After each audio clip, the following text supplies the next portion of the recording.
and welcome to our podcast. I'm Sanvi from class 9th Shannon Global Program. We often hear people say that learning doesn't happen inside the classrooms. It happens when we step out of our comfort zone. And our today's guest had the opportunity to do the exactly same. Joining us today Ms. Dani Dalwari, a 12th commerce student who recently visited a summer school program at Harvard University from June 8 to June 12. Today we'll be learning about her journey, experience and the insights she gained along the way. So please welcome Ms. Dani. Hi Sanvi, thank you for having me here today. Thank you too Ms. Dani for joining us. Every experience has a turning point and we're really excited to hear yours. So shall we begin? Yes, for sure, let's get into it. Okay. So I've heard that most summer vacations are about just taking a normal break. But yours have to be seen something different. So can you please explain what exactly is a summer school program? So a summer program is conducted more generally for the high school students before college, so that you gain an experience of a college life before you get into it. And it's just a good experience to know how college feels like, and it's just a pre-college vibe that you get.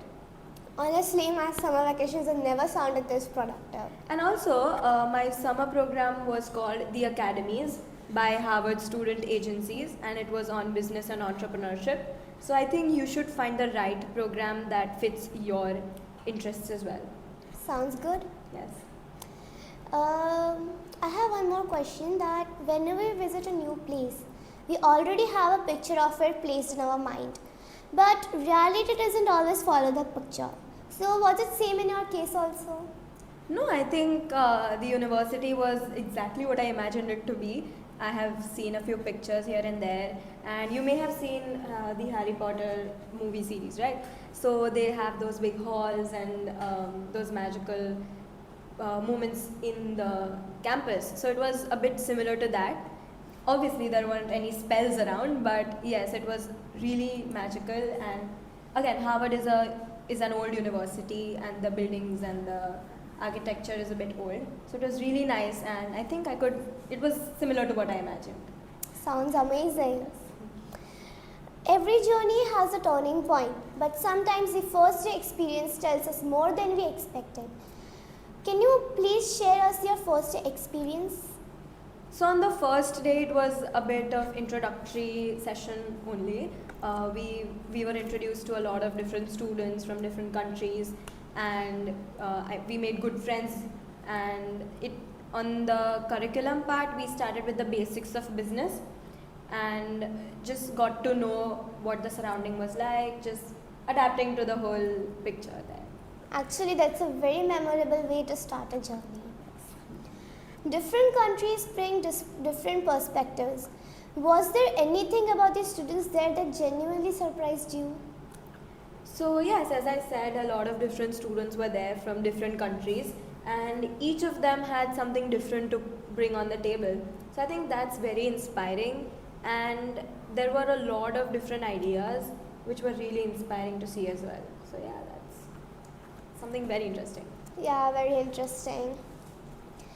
After the event, was there a moment when you stopped thinking like a student and started thinking like a founder?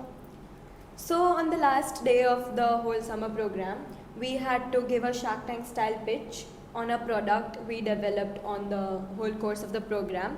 And I think while preparing the pitch, while I was practicing it before the final presentation, I think that's where I had the transition of thinking like a founder. And it was just an inner feeling that you get sometimes, that you're not a student anymore, you have to present what you've been working on. So I think that's a place where I felt like, okay, I might be a founder here. Yeah. That's a quite shift from the bookish knowledge. Yes, definitely. So we've all heard that people compare the foreign schools and the schools we have over here. You have recently visited one, so can you explain the difference between the school abroad and in India in both the terms like education also and the campus also? So education wise, what we implemented in our learning was that some part of theory and then an activity based on that theory. So there's a direct implementation of what we've learned. And I think because of that, I've been able to recall information well, and I've been able to remember things well because you're directly implementing it on a topic, right? For example, I've learned a topic and there's a case study based on that topic. So you have to think, you have to analyze. But here in India, we focus a lot on the theoretical knowledge, the bookish knowledge. So I think that's the major difference that I found. Architecture or infrastructure wise, the demographics of the countries are different. So I think it depends on what country you are in, what kind of climate it is, what kind of weather it is. So I think infrastructure wise we're doing great. You just need a building to make a school out of it. Looks like the difference goes beyond the just building. Yes. Yes. Since you're already a commerce student, what hidden opportunity did you saw in this program which others might have missed? So as I said, my program was on business and entrepreneurship, and being a commerce student, I'm interested in business.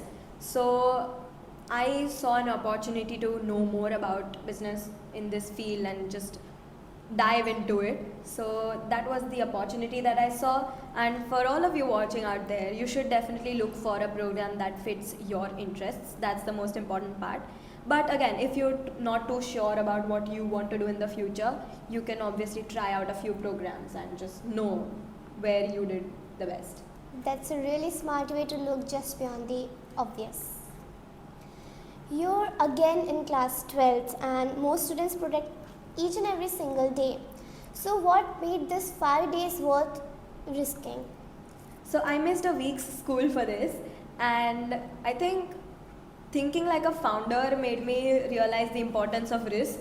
So taking a risk is a part of life, and missing 1 week's school was kind of a risk again. I missed a few assignments, a few tests, but that's okay because I could cover them later on, and there's always an opportunity to come back home and do your own stuff, but there's a rare opportunity to go out of your comfort zone and do something different from what you already do.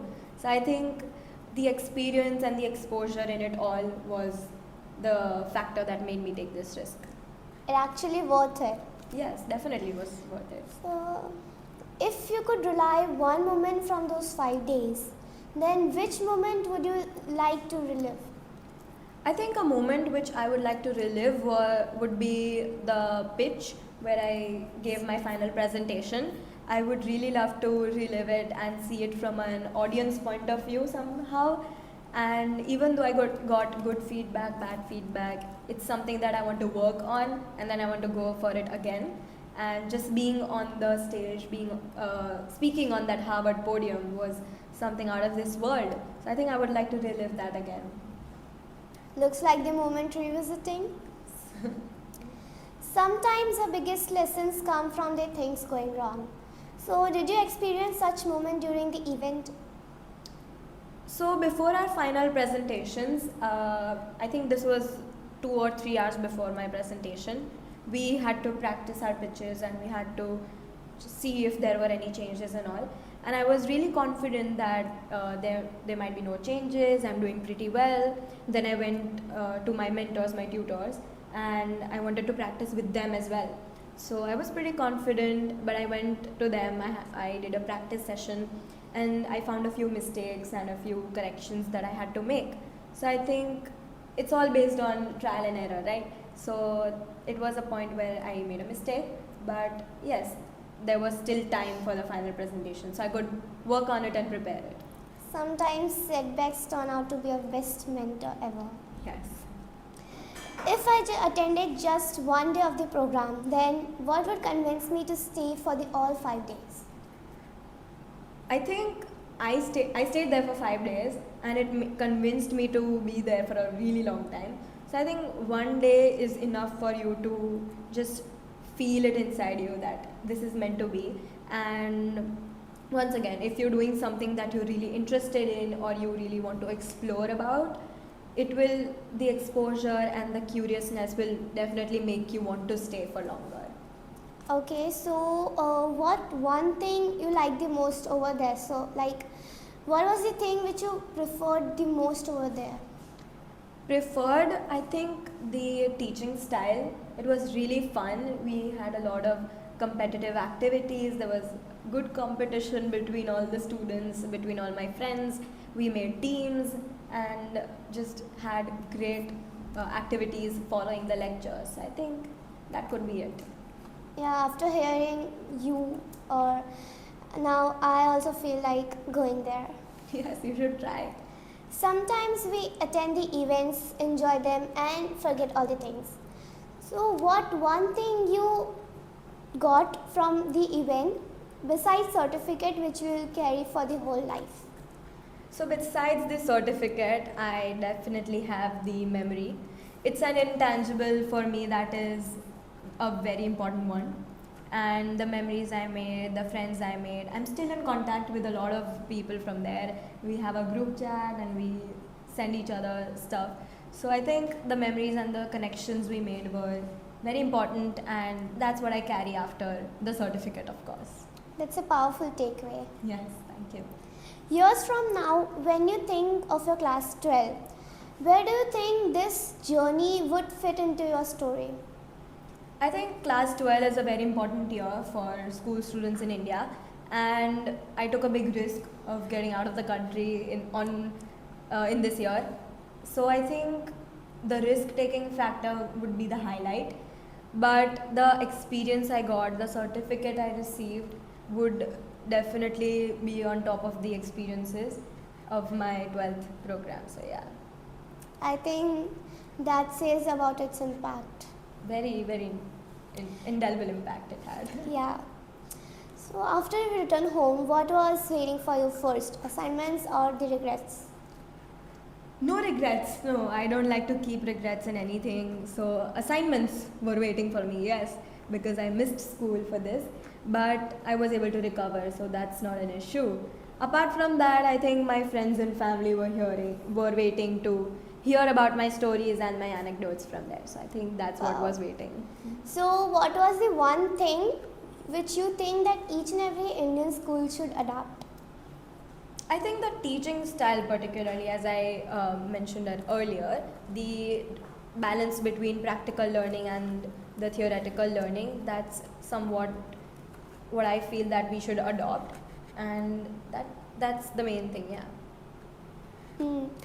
So if the version 1 of you argued with the version 5 of you, then what would they disagree about the most? I think day version of me wasn't so sure of how this program would go. I wasn't so sure about my product because that's a business that we had to develop, right? So I had a background in my mind on what I would develop on. I was not very sure about my product. I was not very sure about what I would get out of this program. But day 5 of me would definitely disagree on that because my product was solid. I could work really well on that, and hopefully my pitch went well according to the professors. Yeah. That means it must have been a surprising realization. Yeah.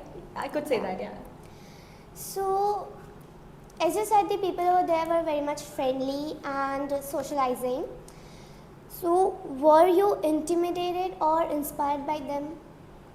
No, when people are friendly, you are definitely inspired and you want to talk to them more, you want to engage with them more. Intimidating is a strong word. So I think we were all of the same age. So you can definitely be friendly with similar people around you. They had the same mindset of business, so you had things to talk about. And of course, there are informal things as well. So, no, I was not intimidated at all. We were just very friendly, making memories, and I think that's the most important thing. I think everyone must have experienced this at a certain point. Yes. Okay, so from what I understand, you saw a teaching difference between the Indian schools and the foreign schools. In India, people mostly depend on the theoretical part. But as you said, people in the foreign countries depend more on practical part than the theory part. I also admire that people over there were very much socializing and friendly because most of us are busy in our own world, basically. So your experience also tells us about the breaking the social and cultural barriers, even breaking reality and learning systems. I also got to know that human emotions are same all over the world.